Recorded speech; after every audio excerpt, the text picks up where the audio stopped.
my name is Carol, and today we're going to be looking at how to solve a work order through our Infraspeak mobile app. So if you head on over to your mobile app and you log into your account, it should take you over to this main screen here that we're looking at.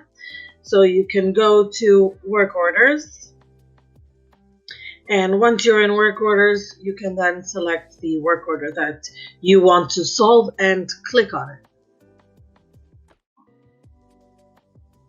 Once you are inside the work order, to solve the work order, select close or pause the work order.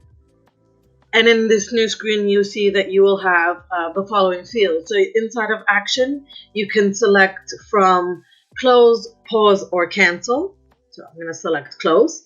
And then inside the status field, you can select with success or with defect. Select with success.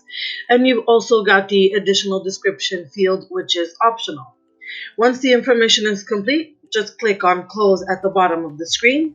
And once you have clicked on close, the work order status will change from in resolution to closed.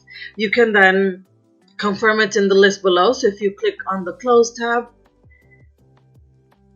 you will see that your work order will pop up here as closed and completed. Thanks for watching. Bye.